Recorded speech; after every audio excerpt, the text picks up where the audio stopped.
After learning about processes, message passing, and linking, we can now incorporate these concepts and introduce the GenServer.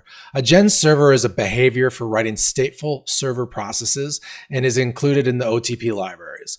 A behavior defines a set of functions a module must implement, providing an interface. This is similar to interfaces in other programming languages. GenServer has 8 callback functions included. We will concentrate on 4 of them: the init, handle call, handle cast, and handle info. So let's jump right in and open up our terminal and we'll create a new project. So command space terminal, and then we will cd to the desktop and then just go ahead and do mix new. And we're going to call this cart_server and hit enter. And then let's go ahead and just cd into this directory right away. And now we can open up VS Code. We are going to continue with our example with our shopping cart, creating a stateful process with GenServer now. Let's begin by expanding our lib directory and opening up our cart_server.ex. And let's just go ahead and delete our hello world and module documentation. And now let's turn our def module into a GenServer. To make a module GenServer, all we have to do is implement the GenServer. So we just need to say use GenServer. And this implements the GenServer behavior. Now the 8 callback functions we have all have been implemented with their default behavior. We can start the GenServer like this. We can do a start or start link. So let's go back to our terminal. And let's go ahead and just kick up our IEX space dash capital S mix. And I'm going to just make this a little bigger for the video. Now, when we start a GenServer, all we have to do is say GenServer dot and then start link and then pass in the module that we want to start, which is our cart server. And then the next parameter here is the state. And so we can declare our initial state that we want.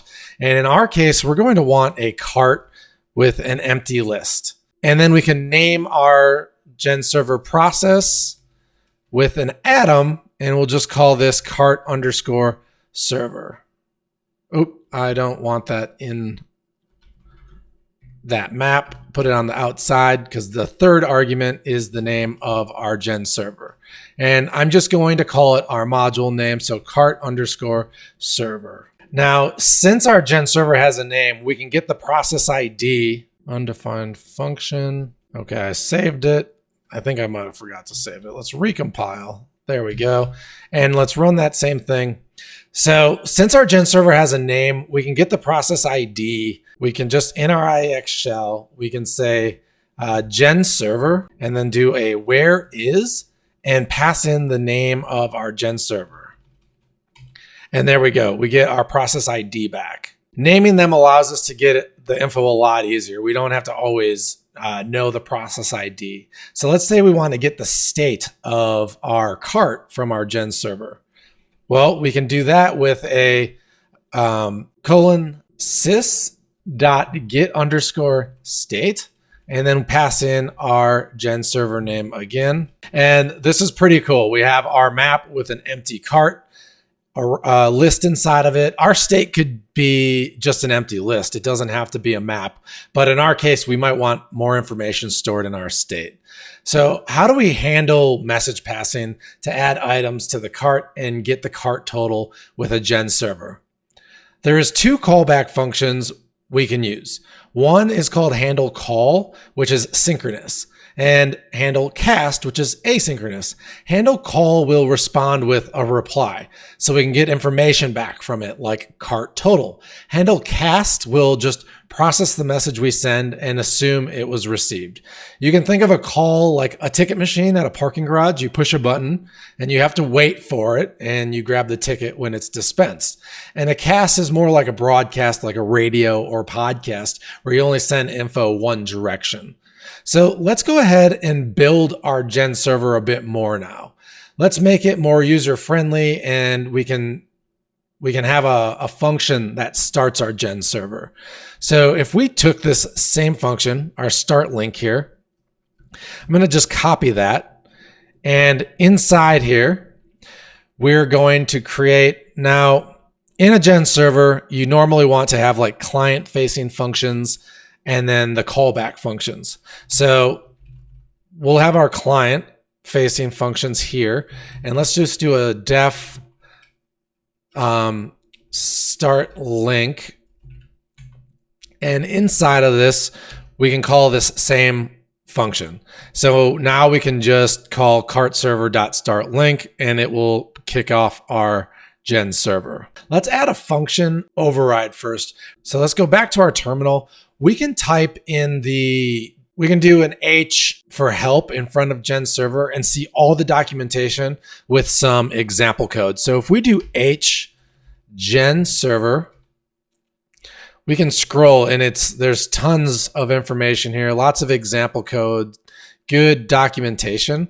But what we're going to look for is we want to find the example of handle cast and our handle call.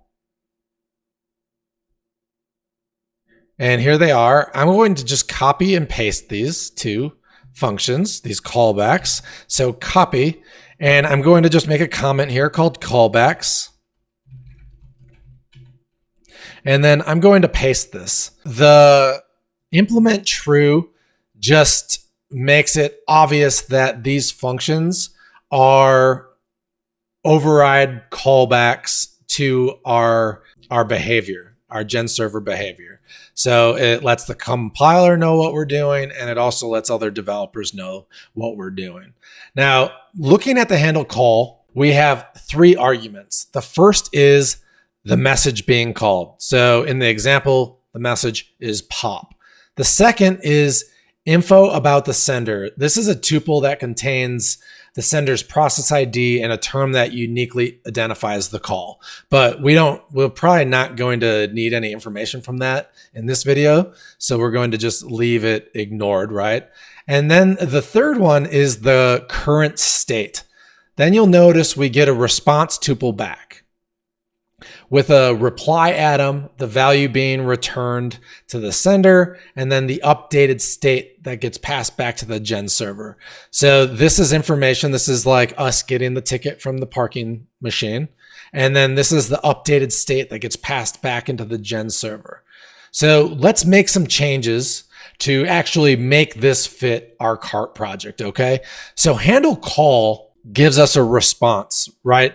So we would want to use this for like our cart total or other things where we need to receive data back, right?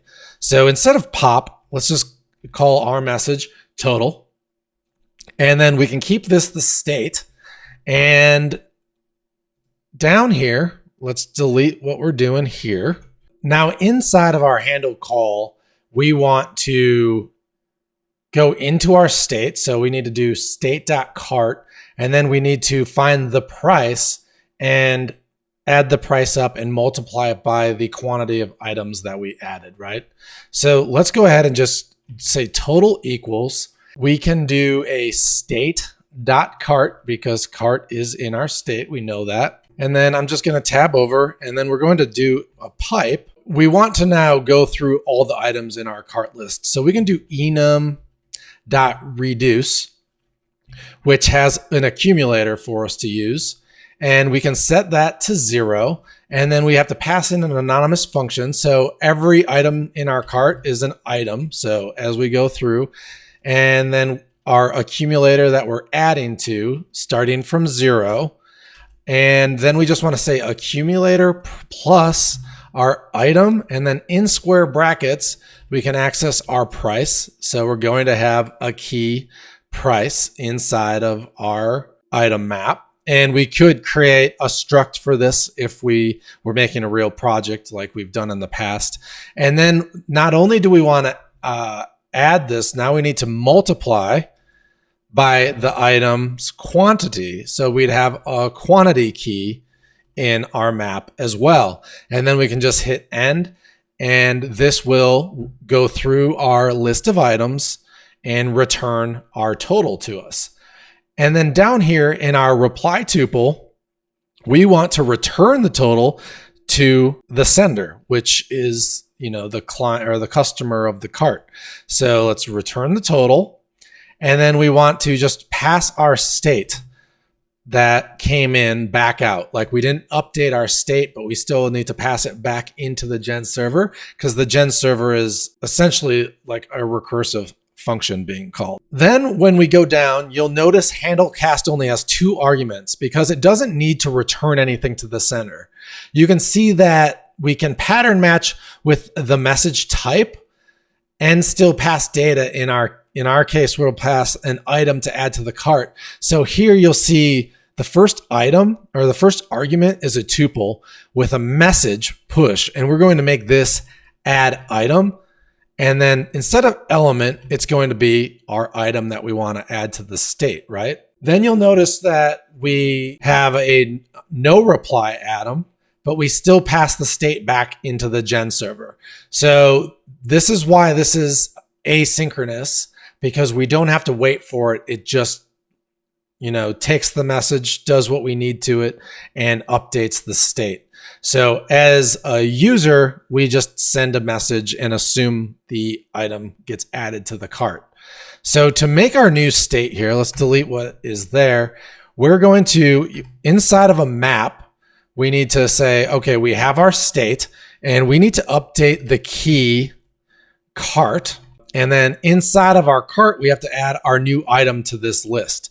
So the item being passed in. So our item, we're going to just prepend to our existing cart.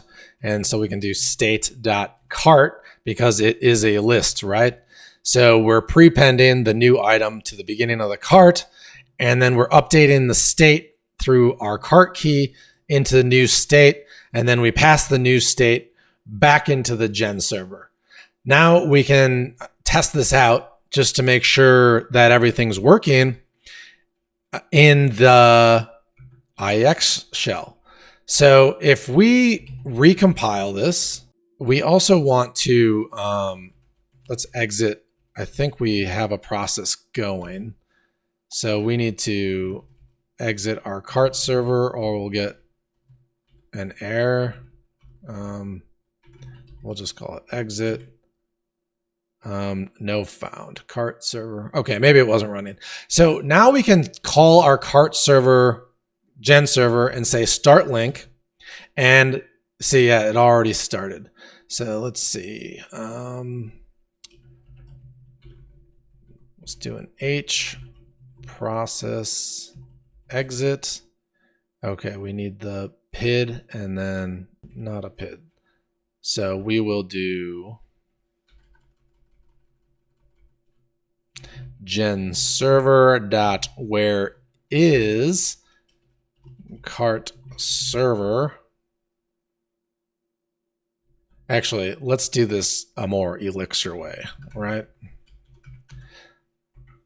Let's pipe into this. So if we did GenServer.where is cart server, and then we want to pipe that into our exit.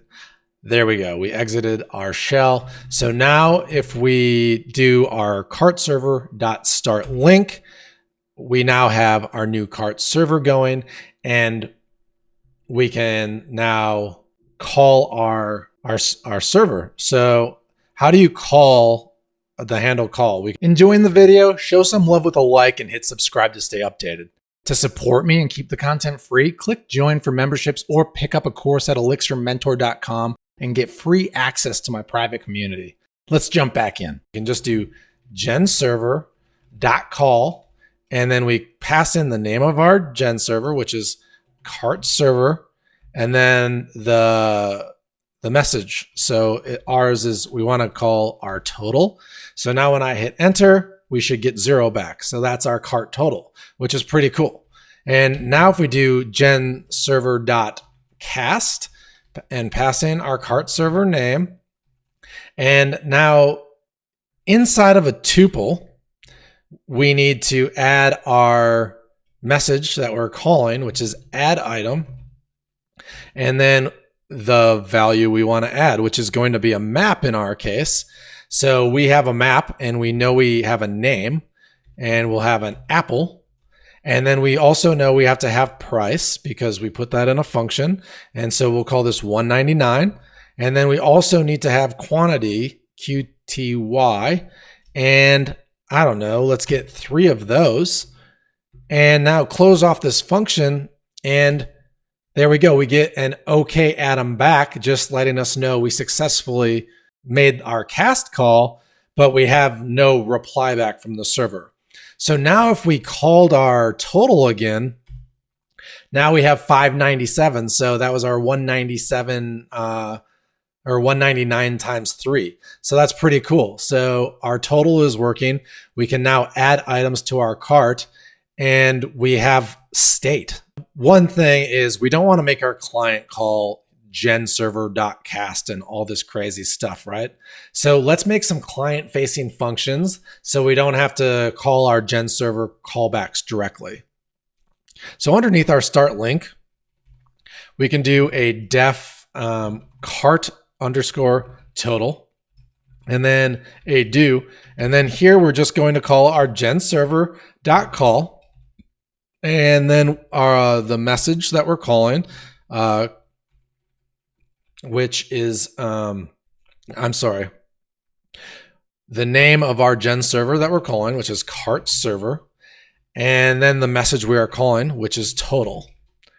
And now that will do exactly what we need to do, just doing cart server dot cart total. And now let's do one for our cast, and we can do add item, and we want to take a parameter item, okay? And then inside of this function, we're going to do the same thing that we just did. So GenServer.cast, cast, and then the name of our server, and then our tuple with our message. So add item, and then the item that we're adding. And let's hop back over. Let's save this and go back to the terminal. And when we recompile this, now we can just call our functions, right? So we can just do cart server dot cart total, and we get our 597. So we're still holding our state. And now we can do cart server dot add item and just pass in a map of the item that we want to add. So we're going to do name, let's say a pair, and then we can do price, and let's say this is 1. No, pairs are 233, and then the quantity is, let's just get 2 of those, and then close off the curly brace and parentheses and hit enter.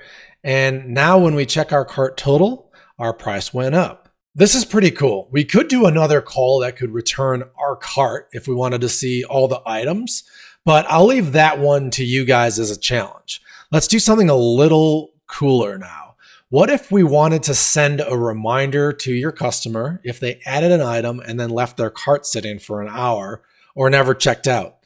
This introduces the callback handle info. This is automatically called to handle any messages that aren't sent using call or cast. So the default implementation just logs an error.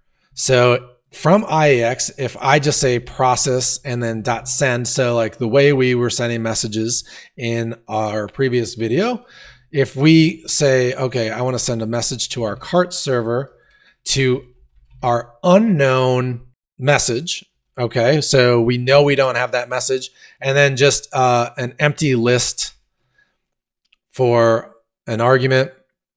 So when I hit enter here, we just get an unexpected message sent to unknown. So the GenServer responds with an error.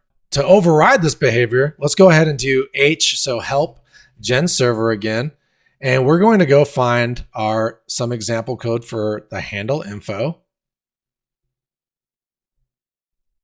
Okay, right here. So we're going to copy that. And let's go ahead and paste this just underneath our cast. And let's save to, okay, I'm going to just delete our schedule work here. And now if I put in a message here, if I change the messaging to unknown, to unknown, then we'll finally handle this. And when I send our message again, so if I recompile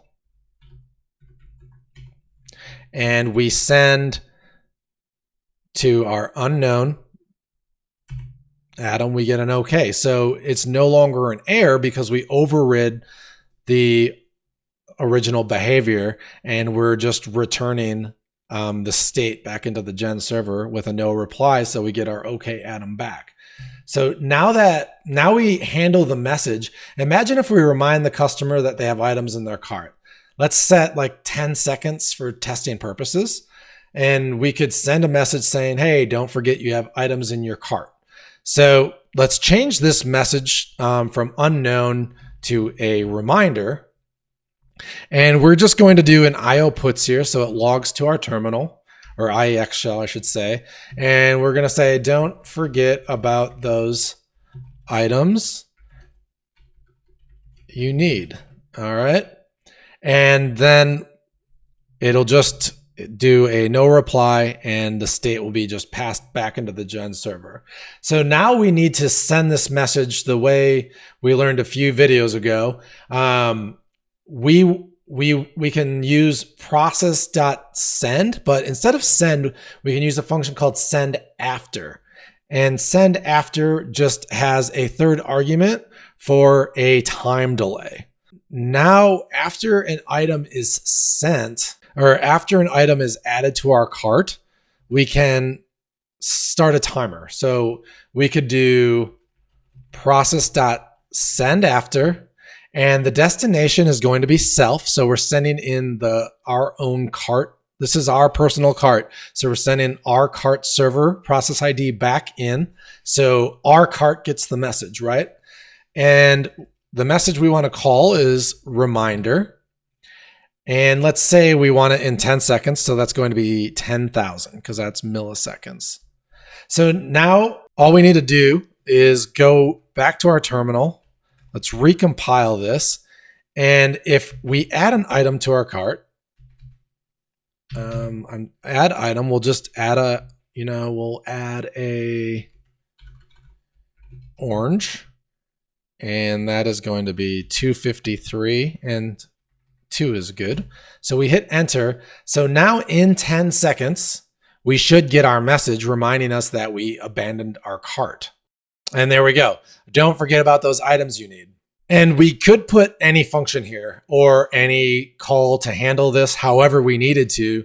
We do have one problem though. If we add an item twice, we're going to get 2 messages back. So if I go add item, add item, add item, we're going to get a message for everything that we added in the cart.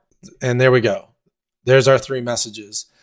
So we only want to notify someone who has potentially abandoned their cart, right? So let's write a function that will send the delayed message, but also will cancel it for us if another item is added to the cart. So let's first add our timer process ID to our start link up here. So to our state. So if we do, let's call it timer PID, and we'll just set it to nil. So now our state has a key for our timer PID. And now let's write a private function that will check to see if the timer PID is nil or not. If it's nil, we need to set it to a process ID. And if it's not nil, we need to cancel a value there and set a new process ID to the state. So underneath our callbacks, let's do def p for private function. And we'll call this our reminder timer. And we're going to pass in our state. And we want to do a case statement here. And grabbing from our state, we need to grab the key timer PID and then finish our do block here. And now if it's nil, we're going to check for nil first. we're going to just set the timer PID to the process ID returned from calling process.sendAfter. So we just need to return a map here, and we need to update our state.